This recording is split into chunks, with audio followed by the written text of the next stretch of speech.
This is the Knowledge Spencer Fearon for The Fight Is Right. Dream it, believe it, become it, come on up. I'm here with two-weight world champion Shakur Stevenson. And Shakur, we saw you in the ring there for the Devin Haney Lomachenko fight. How did you score that fight? Yo, I just went back and rewatched it. And I came up with a different score than I had the last time. What But story did you come up with? honestly, I felt like it was either a draw or a 7-5 Lomachenko. Okay. But I had 8-4 at the fight. I had 8-4 Lomachenko.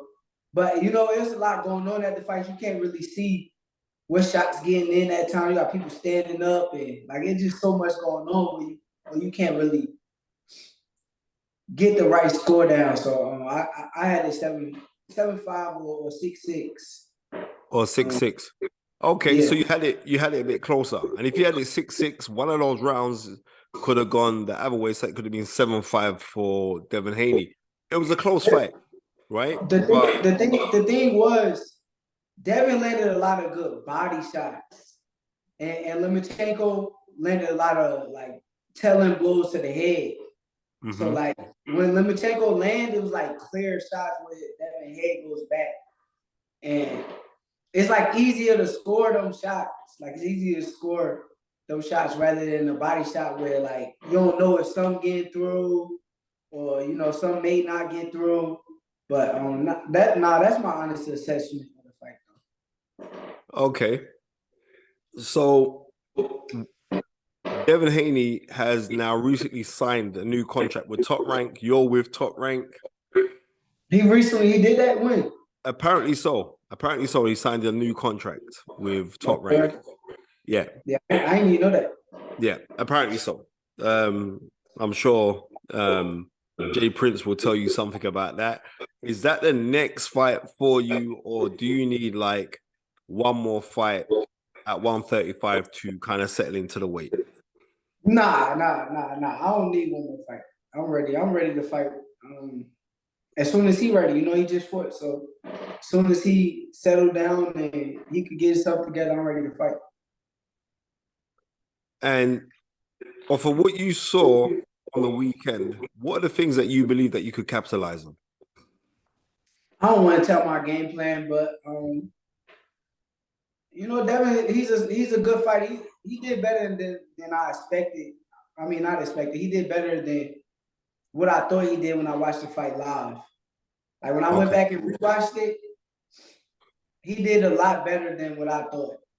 Cause I really thought it was a clean, clear victory for Lomachenko. So Devin, he's a competitive fighter. I think that's the best thing he got. He's competitive. Okay, because like after the fight was over, I saw you in the ring. What words were exchanged between you two? When I got in the ring, I really got in the ring because I really wanted to be on like a call out. Because I know that's what he did to Lomachenko, right? He jumped in the ring when Lomachenko fought Jermaine Ortiz. So, you know, for him to do that, I want to let them know I was at their door. I was in front of them. Bill keeps saying nobody calling his phone. So I just wanted to go get in front of his face. And when I got in front of his face, it looked like Bill didn't even look my way. Bill ain't even like acknowledge me. And then Devin, he said something, and as he said, he walked away. And everybody knew what he said. Everybody knew what I said. So okay. Well, what did you say for the views of the fight? Right? What did you say? I told him for now. I told him that he said that I'm number one. I agree with him. Like I don't take nothing away from Devin. He is number one. But I told him for now.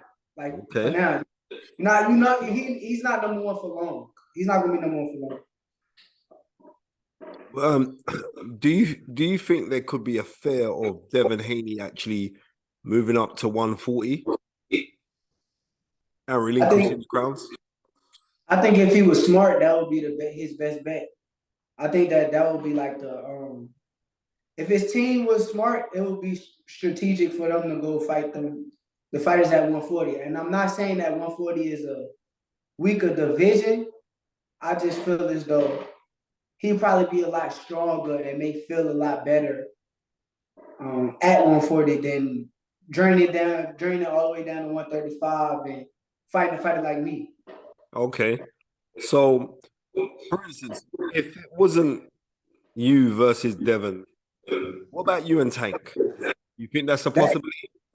Yeah, that's the next big fight. That's the Super Bowl. I call that the Super Bowl right there.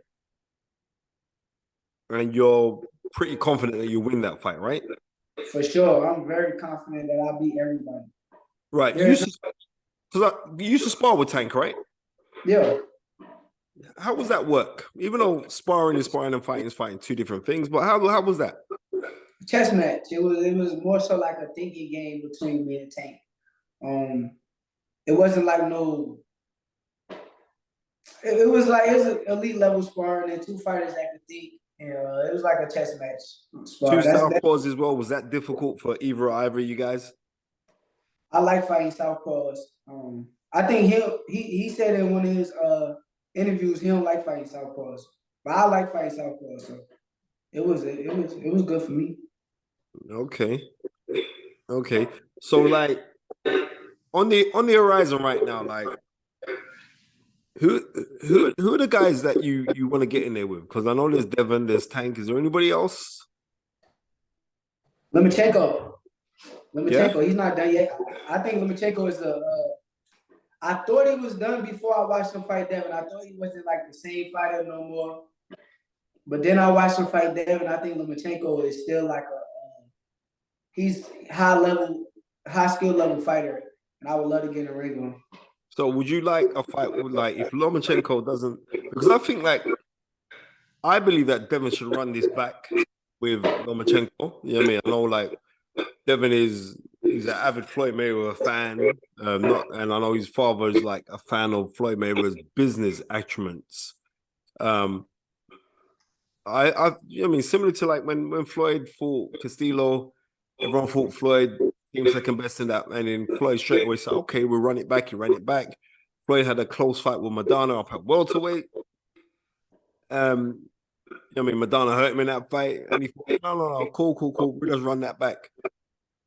Don't you think that Devin should run that back with Lomachenko? I think if it was me, like if I was in his shoes, I would for sure run it back. Cause I want like the public to judge me off of that fight. Like I wouldn't want them to think that this dude beat me or like it could have been that. Cause that's going to like travel with him throughout the rest of his career. Mm-hmm. Like if Floyd never rematched Castillo, I think it would have traveled with Floyd throughout his career. Well, he didn't beat Castillo, but he went and rematched him and beat him convincingly and made it an easy fight. So I think it was me. If it was me, I would want to like show the public, like, okay, it's just a little off night. Watch this. Watch what I do to him now. Okay. So what's the future hold for you then? Because like a lot of people talking, a lot of people, like in the UK, a lot of the pundits, a lot of the top pundits, they all call your name with top respect. So they do. So what does the future hold for you? I mean, right now we about to see what's up with Devin. Let's find out what's up with Devin if he want to fight. Bill said nobody called his phone, so now we about to start calling his phone, and let's see if they pick up the phone call. Do you think they will pick up the phone call? I mean, it's a possibility that they do, and it's a possibility they don't. I mean, I don't see it. I don't see them fighting me, but let's see. Okay, because when you were down at boxing as super feather, you're putting out performances, but you wasn't having like the big stoppage wins.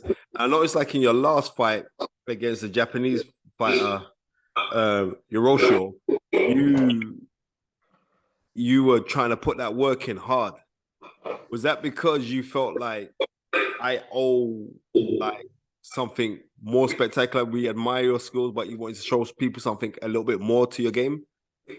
Nah, I think it was more so the fact that I think I was like I've been really focused lately. I think after my fight with Robson Conceição style, I feel like my focus kind of like went all the way up to a new level. And I just locked in a lot more as far as like outside of boxing, where it's like all I'm thinking about is boxing 24/7, every day, boxing, boxing, boxing. So it's like when my focus up, I think my performance went up. And you know, they try to like play it like it was that dude, but honestly, I feel as though you put anybody in front of me, I'm going to dismantle them. So that's just my opinion. Okay. So what does the future hold for Mr. Stevenson? I think the future holds. I'm gonna be a future Hall of Famer and one of the best boxers to ever live. And I want to join like the Ali's and the Sugar Ray Robinsons, the Floyd Mayweathers of the world, the Andre Wards of the world. I want to join them and get my spot in legacy the way that their spot is solidified in legacy. So That's great. And if you had one word, it's not one word, but if you had a word to say out to Devin and his father Bill, what would that be, sir? My honest words that I would say to them right now would be, it's time. I mean, this is the moment that we've been waiting for our whole lives, and now it's time. Let's make it happen. Mr. Shakur Stevenson, been a plum pleasing pleasure for you joining us on The Fight Is Right. We end, could you just repeat after me? Dream it, believe it, become it. Dream it, believe it, become it. Come on up. Thank you very much, Shakur, for giving me your time, my brother. And yeah, and also say massive big up to Gerard Anderson. He's getting a lot of love in the UK as well. Oh yeah, that's my brother. I know it is. I know it is. We got to get him on the show, man. We got to get him on the show. I know he is. Tyson Fury's father, John Fury, was singing his praises. Jay Prince even he posted the interview that we did. He was giving that kid. He said, when it's done, he's gonna take over. Yeah, he's gonna be one of the best heavyweights to do it too. A lot of people don't realize how great he is. I get to watch him every day in the gym, so I think time will tell, but he will be one of the greatest heavyweights to ever do it too. All right, Mr. Shakur Stevenson, thank you so much. Gotcha. Thank you. Big up, bro. Love. Love.